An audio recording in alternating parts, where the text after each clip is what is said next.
damage output din nila is actually enough kasi it's a Nana. Akari, sabihin na natin meron na answer yung dalawang konsepto, yung pagiging single target ng Kari, nasagot ng Nana. Yung pagiging, yung pagiging two bursty ng Nana, nasagot ng continuous damage ng isang Kari. So might as well, masyadong balanse yung lineup dito ng NTT7. Sobra talagang balanse ito kasi ma-activate mo lang din yung early dito na presence ng isang Nana and Minotaur, which is very likely by the way. Kasi ang bilis ng humabol nung Molina.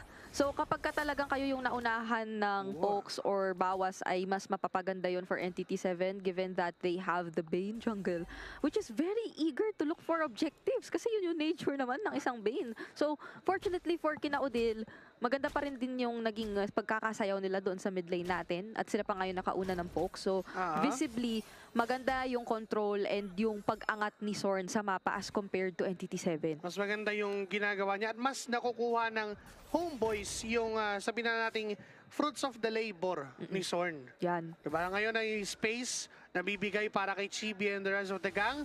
At mukhang may invasion sa jungle na pwedeng mangyari kasi 4 na miyembro to. Chibi dashes in. Andyan si Marquinhos, susubok na Robespo. Andyan din naman si Chan. Pero look at the change target. Chibi going in. Kasama yung Rhythm of Joy. Pero andyan yung electrifying beats and a dash to get that first blood. Hindi tatama yung Earth Shatter na yon. Nakita mo ba kung papaanong ni-utilize ni Chibi yung respo ng NTT7? Pinandash lahat ng mga nakita niya. Pinandash si Erwin para makalapit kay Chan. Pinandash si Marquinhos para makatakas. So, makikita mo ngayon, ang isa sa mga parang replay ng M5 performance ni Chibi on this Joy. Kasi ganito rin siya nung mga panahon na yun. Tagal na kasing nawala ng Joy kasi sobrang drastic nung naging nerf sa Joy na wala na siyang crowd control immunity sa mga dashes. But this time, GB parang sinasabi niya, hero lang yung na-nerf, pero ako hindi naman. Hindi talaga, kasi sila nga ang nauuna sa Turtle ngayon eh. Papaano kaya ito bebeluhan ng NTT7? Kasi doon naman sa taas si Nets. Nakita mo ang kanyang ginawa, pero dito sa baba, may mga naipit. Pero napakaganda naman yung Fury na naging pansagot. Si Marquinhos may Primal Rat, pero tila ba hindi naman nararamdaman ng Homeboys yung kanyang damage. Udil takes Marquinhos down, pero si Sorn din naman ay na-secure ng NTT7. Yan na lang ginawa ni Sorn doon to sacrifice himself. Inaalay niya yung katawan niya sa members ng NTT7. Hindi ka makakalapit dito, hide on bush. Hanggang dyan ka lang sa pwesto na yan. And it's gonna be Homeboys getting the turtle. Plus, yung ginagawa pa ni Marquinhos na, I'm just doing my job. Diba? Iso-zone ko lang naman sila. Pero quick punish ang ginawa ng Homeboys out of it. Kaya naman lamang sila ngayon 2-1 at a 1.3k gold lead. Basically ginawa kasi ni Marquinhos yung trabaho niya. So, for NTT7, masasabi mo sigurong worth it yung naging pagkamatay or pagkawala doon ni Marquinhos. But at the same time, naging XP for Rome trade siya in a sense na yung Turtle ay nasa Homeboys pa din. At ngayon, Deadly Catch. Tingnan mo naman yung damage output na meron na si Hydon Bush using this Bane. Kaso na knock up ng Eternal Guard at mukhang mapapa-out na lang din muna yung palitan ng dalawang teams natin. Parehong handa. Medyo kinakabahan ako sa damage output ni Hydon Bush. Kaya kasi nga if ever isang item pa, mabuo niya yung kanyang, I believe, Sky Purser, pwede niyang gamitin, or even Heptasis, ay kaya niyang i-burst down itong si Udil and even itong si Chibi. Kasi remember, wala na nga kasing crowd control immunity yung Joy. So ibig sabihin, kapag nakita ni Hydon Bush itong si Chibi, pwede niyang labasan agad ng pating. Possibly din kaya siguro inuna at inagahan ng Homeboys yung Ruby once more, no? Kasi hindi naman typically nakikitang priority yung Ruby nowadays. But then it was also somewhat of an attempt na mapigilan yung NTT7 na sila yung makapaghawak ng Ruby. Kasi ito yung isa sa mga pinakamagandang sagot dun sa adjustment sa Joy na naka-crowd control mo na siya as compared to before. Pero right now, nagsasayawan muna yung dalawa nating team sa Turtle Pit sa taas. At sino naman kaya ang mauuna sa engage kasi nagpapakiramdaman lang yata muna sila. Ambahan lang talaga yung nangyayari. Marquinhos, visioning for NTT7, even Sepat, talagang parang nagtsatsa lang. Yung dalawang koponan, walang gustong humawak, walang gustong magsimula, walang gustong Ayan na, oh. mag-commit. May pumipindot na ng Riolo. Si Erwin pa, pa-emote-emote pa Sumasagot, no? May reply. Pero, nakita si Zorn and Marquinhos, naipit. Si Marquinhos muli na naman, yata ang gustong unahin ng Homeboys. Makakapag-Primal Wrath pa ba? Nakapag-Flicker at Primal Wrath nga. At Chibi! mukhang napaikutan na ng NTT7 yung kaninang pwestong nagawa ng Homeboys. Pero at the end, si Chibi pa din ang makakaretry nung objective na kanilang sinimulan. Ganun lang, dadaanan lang ni Chibi. Oo nga eh. Sobrang casual lang. Hello guys, paretry. Andun na siya kanina though. So parang umikot lang siya ng kaunti. Umikot lang Ay! With Blazing Duet, galing kay Nets. Oo naman, ito. Hindi basta-basta ikot to. Ito yung sunod na stopover na binalak at pinlanong puntahan. Tamang recall lang muna bago magparamdam ng kaunti. Pero hindi naman ipinagpatuloy ni Chibi yung purple buff ng NTT7. Alam mo, sabi niya, may may Ayan, sabi. may Sky Piercer na. Yan ang sinasabi ko. Yung mga Sky Piercer. First item ni Chibi lang naman. Dahil 60 adaptive attack. Yep. Tapos yung threshold na initially 4%, pero wait lang, heavy spin, huli si Fury.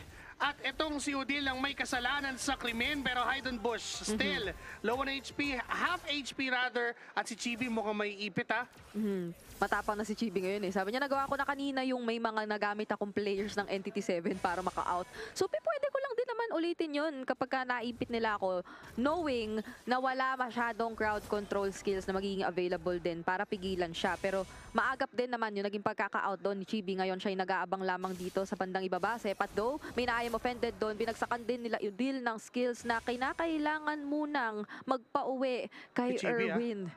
Si Chibi, akala ko may gagawing masama sa NTT7. Talagang nag-cut lang naman ng wave para kahit paano ma-pressure yung bottom lane. But again, all of that micro stuff for macro management. Nets ay hindi nahawakan, nakukuha niya yung space na gusto niya, nakukuha niya yung farm na gusto niya, and walang magawa ang NTT7 at this time. Ito yung parehong kwento na naman nakikita natin kahapon kasi si Nets ay napapabayaan. Two-man knock-up from the Blood Fury pero doon sa likod sina Sepat. Meron ding sariling Zinozone. Mukhang tutumba si Sepat at kapalit yun ni Erwin. Pero nandito na rin yung ibang mga miyembro ng Homeboys para tapusin ang kanyang sinimulan. Marquinhos, kinakailangan na rin yatang mag-ingat. So will Chan kasi si Chibi, baka bigla na lang silang pasadahan. Meron pang Terrify dito na manggagaling sa Deathly Grasp and Primal Wrath to attempt an defense. Pero makukuha pa rin ng Homeboys yung Torre. Series of good entries para dito kay Nets with the Blazing Duet. And look at Chibi just diving inside that turret para kunin si Chan. At hindi pa siya nag-focus doon sa turtle, talagang pumatay muna siya bago siya mag-objective. Yan yung M5GB revamped version na nakikita natin. Ito ay ang Joy na hindi na nai-immune basta-basta. Pero okay lang yon kasi nga naman tansyado ni Chibi yung bawat pasok na gagawin niya. At ating balikan yung mga naging pangyayari. 2 separate fights na naman yon, Joshi Cakes. Pero ang naging epektibo talaga yung mas mataas na sustain na inawakan ni Sepat. Kasi by the time na tinry in-attempt ni Marquinhos yung zone for their own team, bawasan na rin siya nun eh. Parang Primal Wrath na lang yung kanyang naging pinaka-source of HP or shield. Papapasok na naman may spin. Mapipigilan yung pagdabog at dyan na rin yung mga pating Minoban's Fury sa dalawa. Nako, kinakailangan ng mag-ingat dito ni Erwin. Pero makukuha naman si Sepa at nila Fury at binawian siya. Pero still, that's a 2-for-2 trade. At mukhang kahit papano'y nakasagot ang NTT7 dun sa nangyari. Nakakasabay na sila dun sa damage output. Kasi kanina, yung mga clashes na nakikita natin, too much sustain from Homeboys. Too much damage from Homeboys. But that specific clash, nagkaroon na ng laban, nagkaroon na ng palag yung NTT7 knowing na itong si Haydon Bush ay meron na rin namang Hunter Strike, Sea Halberd together with a possible BOD Pwede na isusunod niya. At ang gusto ko ring i-point out siguro sa mga items na nakita natin ay ang fleeting time na item ni Zorn. Inuna niya yata yung fleeting time among anything else on the Akai, which explains bakit mayat-maya meron pala tayo nakikitang heavy spin. Kasi so long as meron talaga silang nakukuha na kill as maski assist yun, at ngayon naman ay wala talaga or meron nga siyang isang kill, doon papasok yung ideya na maya't maya talaga magkakaroon ulit siya ng panibagong pang setup. And if we were expecting the heavy spin to be used defensively, hindi natin nakikita na ganun yung nagiging sitwasyon. Laging pang-engage, laging pang-huli. Meron pa kang time na pang-KS eh.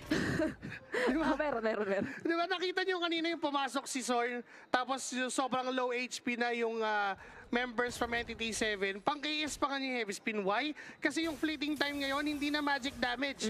It's adaptive damage. I think that's 45 adaptive attack. So may kaakibat na damage yung pagbibuild ng ng fleeting time. So pwede na siya sa mga ganitong klaseng heroes. Actually, yung Akai nga before, or siguro ngayon meron pa rin naman gumagamit as jungler, di ba? Masakit din kasi talaga eh. Yung bawat dabog, yung base damage, di ba? Kaya rin mabilis na mag-farm na jungler itong Akai na kino-consider before. Pero this will just be an uncontested lord for homeboys. At kinakailangan kasi talaga kung ikaw yung Entity 7 na mag-iingat ka muna sa ganitong punto kasi very significant ang gold difference na nag-exist sa pagitan ng dalawa nating kupunan. And hindi lang yon, yung mga items na nabubuo na rin ng homeboys ay halos kailangan mo na talagang i-take into consideration kasi for their frontliners, no, at least sina Sorn and si Sepat, nagiging equipped na sila paunti-unti na mas maging prepared for the damage. Pero yung mga damage dealers sa likod, yun, mas humahapdi na rin sila. Ibang usapan na yun. But for Entity 7 naman, nagkakaroon naman ng damage build-up. Naka-blood wings na rin itong si Chan. So, as much as possible, onting oras pa. Onti pa. Para makasabay talaga ng maganda at banayad. But this time, the Lord will be marching down that bottom lane. 4 laban sa 3. Nagamit na yung mga Molinas Mush and Molinas Blessing doon. Pero, doon sa may bandang gitna, si Sepat ay medyo pumaparkour lang. Oo. Natunaw din agad ni Fury yung Lord na nasecure dito ng Homeboys, which is a very good thing for Entity 7 kasi meron silang sure ball na kumbaga magiging wave clear dito pang depensa. Pero mukhang napatumba agad si Sepat doon. Si Sorn ay makakaipit naman pero yung follow-up ay aabot ba? Marquinho, mukhang siyang magiging kapalit ng pagkakatumba at pagkakawala ni Sepat dito sa kabila. And with that, magiging successful ang depensa ng Entity 7. Well, ganda nung wave clear naman talaga nila. This is Anana. This is Kari. At andyan din naman Si yung Haidon presence ni Marquinho tsaka ni Haidon Bush. Dahil, alam mo naman yung Edith, ano yan kahit sabihin mo na makunat and whatnot, may damage pa rin yung kanya primal red. Pero speaking of damage, aray ko po, nakita natin yung taglay na damage ni Chibi on this Joy. Mind you, naka-lethal ignition pa siya and currently level 15 yung kanyang hero. Across all players ay napakataas or pinakamataas na siya kasabayan talaga ni Nets. So, this proves to us na successful yung naging operation ng Homeboys na bigyan nyo ng espasyo, i-activate nyo talaga yung mga kinakailangan mag-farm at makaipon ng damage or items, which is Nets again and Chibi.